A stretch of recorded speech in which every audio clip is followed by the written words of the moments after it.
صوفیہ Washington سے ہمیں join کر رہی ہیں۔ صوفیہ، میں جو اپنے رپورٹرز سے جو کور کر رہے ہیں، اور جیسے میں نے کہا، اور اسلام آباد افواہوں سے گونج رہا ہے لیکن خبر نہیں مل رہی، اور اگر واشنگٹن سے کوئی وفد نائب صدر یا کوئی چل رہے ہوتے تو انہیں پہنچ جانا چاہیے تھا، اور آپ ایکسپیکٹ کل تک نہیں کر رہے۔ آپ تک کیا خبریں ہیں صوفیہ؟ مجاہد صاحب دیکھیں، یہ ایک بہت انٹرسٹنگ سچویشن پہ ہم لوگ کھڑے ہیں، کیونکہ امریکہ سے تو وفد ان کا آ ہی جائے گا، لیکن پہلے ان کو گرین سگنل ایران کی طرف سے، اور بیچ میں چونکہ پاکستان میٹیگیٹ کر رہا ہے سچویشن کو، تو جب وہاں سے ملے گا تو وہ یہاں سے نکلیں گے۔ دیکھیں، جنگ کے اندر کودنا آسان ہوتا ہے، اس کو مینٹین کرنا، اس کو مینج کرنا، وہ ایک بہت بڑا سوالیہ نشان بن گیا ہے اس وقت ہمارے پریزیڈنٹ ٹرمپ اور وائٹ ہاؤس کے لیے، کیونکہ ان جیسا کہ میں نے پہلے بھی انٹرویو میں کہا تھا کہ یہ یو ٹرن لیں گے، اور ہوا بھی یہی تھا۔ تو اس میں ہم یہ کہہ سکتے ہیں کہ جی انہوں نے ڈیسیجنز تو لے لیے، لیکن اب وہ یہ سوچ رہے تھے کہ ایران ٹیبل تک آتا ہے یا آ گیا ہے یا نہیں آ رہا۔ تو یہ جو اگلے چند گھنٹے ہیں آپ لوگوں کے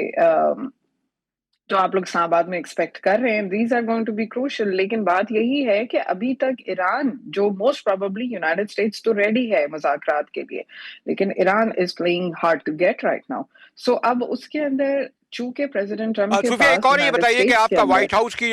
ترجمان جو ہیں یا سیکریٹری ہیں، گاہے بگاہے بلکہ گھنٹوں میں بریفنگ کے لیے آتی ہیں،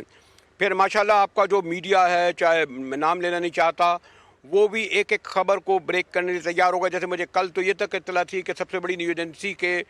چیف جو ہے خود اپنے ذاتی جہاز میں آ رہے تھے۔ اس وقت تک آپ کا مین اسٹریم میڈیا کیا خبر دے رہا ہے، خاص طور پہ آمد کے دیکھیے جی، سلسلے میں پاکستان؟ مین سٹریم میڈیا جو ہے اس وقت پریزیڈنٹ ٹرمپ کی کو سپورٹ نہیں پرووائڈ کر رہے، بیکاز اس جنگ کے لیے ہمارے اپنے ملک کے اندر بہت زیادہ سوالیہ نشان ہیں، کیونکہ پبلک ریڈی نہیں ہے۔ کیونکہ ڈو ناٹ فرگیٹ، ہماری آئل پرائسز اوپر جا چکی ہیں، جس کی وجہ سے گیس پرائسز اوپر گئی ہیں، جس کی وجہ سے گروسریز ایکسپینسو ہو گئی ہیں۔ آلریڈی کووڈ کے بعد ہم ریسیشن کے اندر تھے، اور اب ایک اور یہ نیا جس کو آپ کہیں گے کہ ایک اور چیپٹر کھول لیا گیا ہے جس کی ریکوائرمنٹ نہیں تھی۔ اینڈ یہ سارے جو فیکٹرز ہیں، اس نے پریزیڈنٹ ٹرمپ کو also do not forget the fact کہ نومبر کے اندر بھی الیکشنز ہونے والے ہیں، اور اگر ریپبلکن پارٹی اپنا یہ سٹانس کنٹینیو کرتی ہے تو وہ بہت ساری سیٹس کو لوز بھی کریں گے، اور جو کہ اگلے الیکشن میں، اگلے سال جو ہے 2027 کے اندر جب الیکشنز ہوں گے، it's going to affect their party. So obviously یہ سارے فیکٹرز کو دیکھتے ہوئے، کیونکہ کسی بھی ملک کے امریکہ جیسے ملک کے لیے الیکشنز بہت امپورٹنٹ ہوتے ہیں، کیونکہ اس کے اندر اس وقت پبلک ساتھ نہیں کھڑی ہے، nobody is backing up these kind of wars right now، کیونکہ ہم اس کو افورڈ نہیں کر سکتے، نہ دنیا افورڈ کر سکتی ہے۔